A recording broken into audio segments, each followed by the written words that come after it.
மேடையில மட்டும் சும்மா தமிழ் தேசியம் தமிழ் தேசியவாதிகளை சொல்லி சம்பாதிக்கிறவங்க ஒரு மத்தியில் இருக்கும்போது தமிழ்னா என்ன, தமிழ் தேசியமான என்ன கற்றுக் கொடுத்த எங்கள் அண்ணன் வேல்முருகன் அவர் செய்த ஒரு காரியம் என் நெஞ்சை நிரடியது.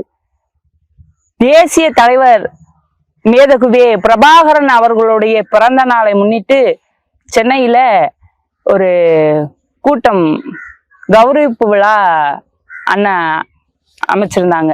அங்க யார் யாரு வந்திருந்தாங்கன்னா பெரிய பெரிய ஆளுமைகள், எங்களை பொறுத்தவரையும் எங்களை பொறுத்தவரையும் இல்லை, எல்லாருக்குமே பெரிய பெரிய ஆளுமைகள் நம் நாட்டுக்காக தன் இன்னுயிரை மீன்றவர்கள் இருக்கும் பொழுது மண்ணுக்காகவும் மக்களுக்காகவும் தன் வாழ்நாள் முழுவதையும் கழித்த தமிழ் தேசிய போராளிகளும்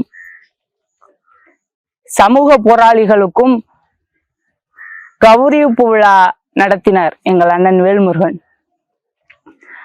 அந்த சமயம் அண்ணன் எங்களிடமெல்லாம் சொன்னார், இவர்களுக்கு என்றுமே நீங்கள் உறுதுணையாக நிற்க வேண்டும், இவர்களின் ஆளுமையையும் நீங்கள் கற்றுக்கொள்ள வேண்டும் என்று அண்ணன் அவர்களை எங்கள் முன் அறிமுகப்படுத்தினார்.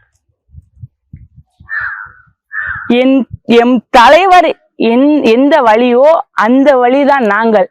அவர்கள் எப்படி மண்ணுக்கும் மக்களுக்கும் தமிழ் தேசியவாதிகள் போராடினார்களோ அதே போல் எங்கள் அண்ணன் அவர் உடல்நிலையா இருக்கட்டும், அவருடைய சொந்த பிரச்சனையா இருக்கட்டும், எதா இருந்தாலும் மக்களை தாண்டிதான் இந்த மண்ணுக்கும் மக்களுக்கும் முழுமையாக உழைக்கிற ஒரே தானைய தலைவன் எங்கள் அண்ணன் வேல்முருகன் மட்டும்தான். தலைவர் எவ்வளியோ அவ்வழி நாங்களும் என்று சொல்லிக்கொண்டு விடைபெறுகிறேன்.